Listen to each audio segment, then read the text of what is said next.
Assalamualaikum warahmatullahi wabarakatuh. Hai everyone, perkenalkan nama saya adalah Tiara Bintara Firdaus, biasa dipanggil Tiara. NIM 210611100153, kelas 1E. Dalam kesempatan kali ini, kita akan belajar IPS. Bab 7, Persiapan Kemerdekaan Indonesia. Perjuangan bangsa Indonesia untuk mencapai kemerdekaan selama berabad-abad mencapai puncaknya pada tanggal 17 Agustus 1945. Pada tanggal tersebut, Indonesia memproklamasikan kemerdekaannya. Yang pertama yaitu masa perjuangan. Yang pertama, runtuhnya Jepang. Belanda menyerah tanpa syarat kepada Jepang di Kalijati, Subang, Jawa Barat pada tanggal 8 Maret 1942. Sejak saat itu, Indonesia dijajah oleh Jepang yang selalu berjanji akan membebaskan bangsa Indonesia dari penjajahan bangsa Barat. Pada permulaan Perang Pasifik, Jepang memperoleh kemenangan. Tetapi sejak akhir 1943 mengalami kekalahan dan terus-menerus terdesak oleh pasukan sekutu. Pada tanggal 16 Agustus 1945, kota Hiroshima dijatuhi bom atom oleh sekutu. Kemudian menyusul kota Nagasaki pada tanggal 19 Agustus 1945.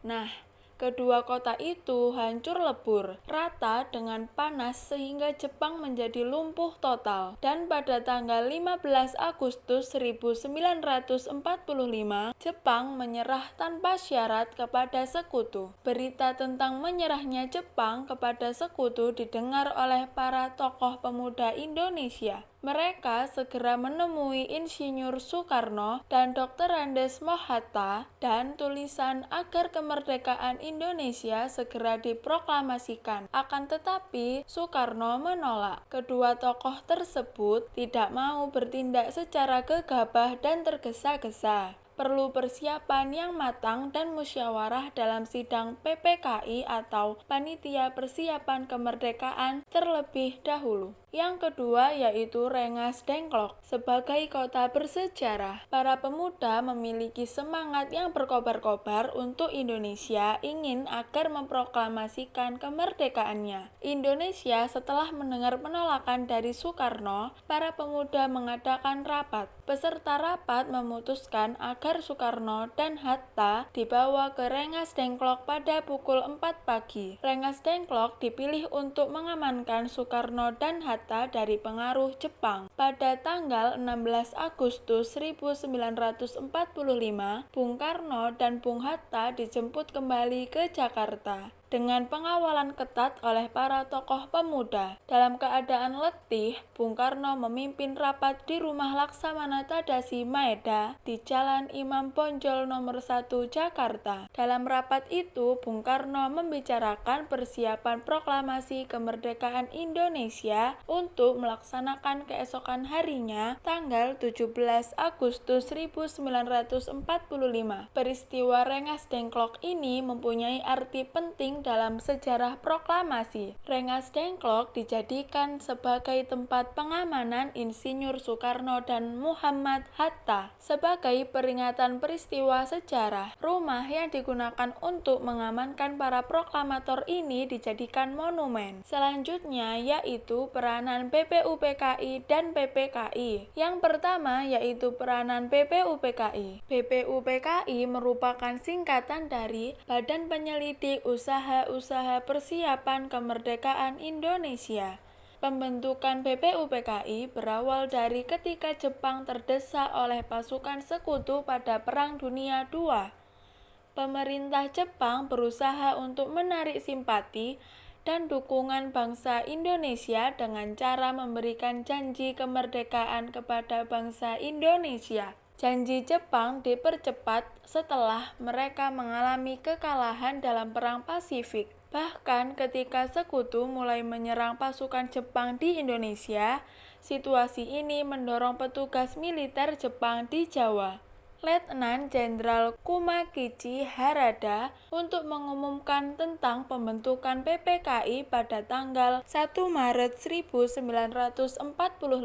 Pemerintah Jepang mengangkat Rajiman Wedyo-Diningrat sebagai ketua BPUPKI. Wakilnya adalah Ichi Bangasae dan R.P. Suroso, yang jabatan sekretaris di BPUPKI dipegang oleh R.P. Suroso dan dibantu oleh Toyohito Masuda dan A.G. Pringgodikdo.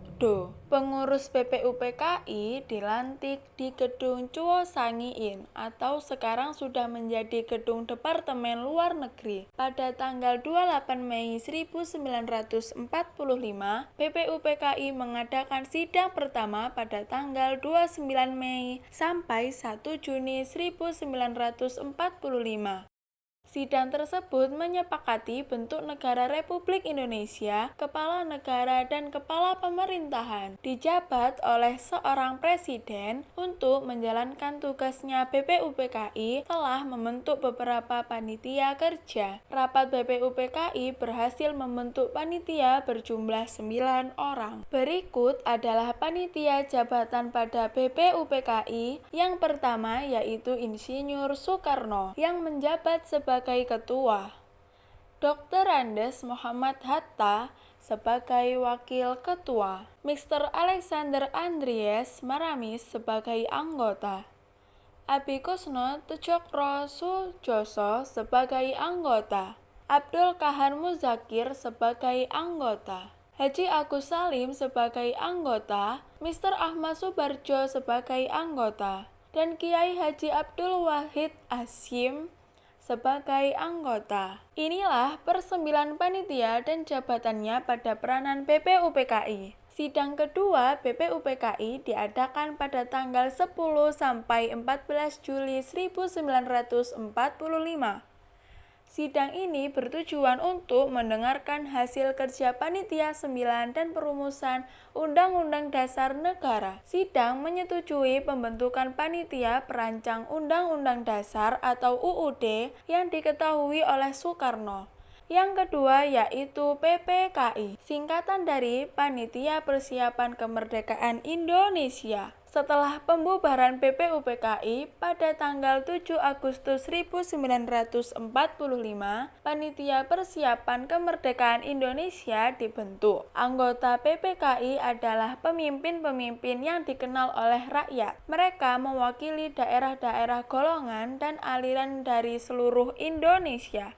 PPKI beranggotakan 21 orang, yaitu Insinyur Soekarno dan Dr. Andes Muhammad Hatta, yang masing-masing diangkat sebagai ketua dan wakil ketua. Pada tanggal 12 Agustus 1945, Soekarno, Muhammad Hatta, dan Rajiman Wedyo-Diningrat menghadap Panglima Tentara Umum Selatan, Jenderal Terauchi di Vietnam. Pada pertemuan itu, Terauchi menyampaikan keputusan pemerintah Jepang untuk memberikan kemerdekaan kepada bangsa Indonesia. Selanjutnya, PPKI dijadikan badan nasional oleh jumlah anggotanya yang semula 21 orang, ditambah 6 orang, sehingga menjadi 27 orang. Susunan anggota PPKI dipandang telah mewakili seluruh rakyat Indonesia sehingga dianggap sebagai badan perwakilan rakyat Indonesia. BPUPKI dan PPKI sangat berperan dalam persiapan kemerdekaan Indonesia. Ketua organisasi atau badan itu sangat mendukung dan memperlancar dalam mempersiapkan kemerdekaan, tetap penyelenggaraan negara yang merdeka. Selanjutnya yaitu perumusan naskah proklamasi. Yang pertama yaitu proses perumusannya pada hari Kamis tanggal 16 Agustus 1945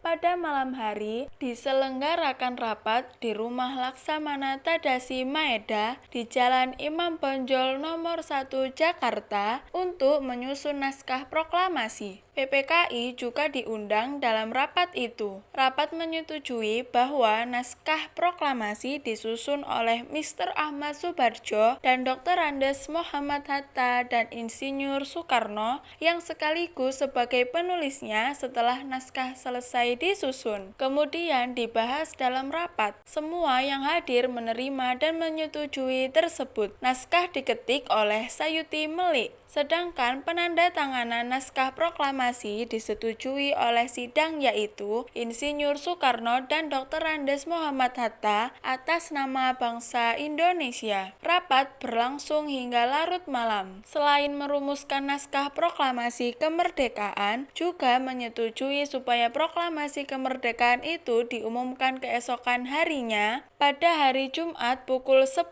waktu Indonesia Barat tanggal 17 Agustus 1945.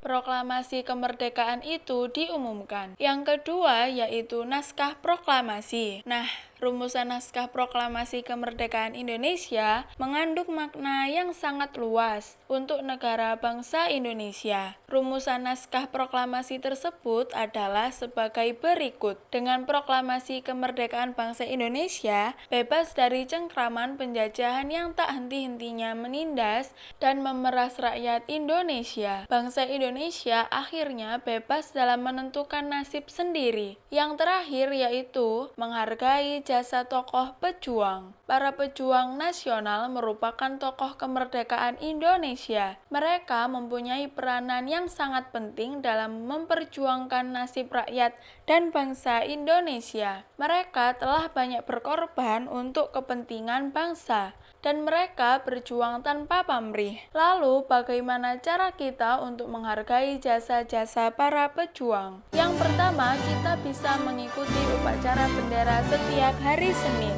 Dalam upacara ini, pasti ada yang namanya mengheningkan cipta. Nah, mengheningkan cipta ini tujuannya untuk mengenang dan mendoakan para pahlawan, dan juga setiap tanggal 10 November kita memperingati Hari Pahlawan. Inilah cara kita untuk menghargai jasa tokoh para pejuang. Yang pertama, upacara bendera setiap hari Senin. Yang kedua, kita memperingati Hari Pahlawan pada tanggal 10 November. Baiklah, itulah materi yang dapat saya sampaikan tentang persiapan kemerdekaan Indonesia. Semoga apa yang saya sampaikan bermanfaat bagi semuanya. Wassalamualaikum warahmatullahi wabarakatuh.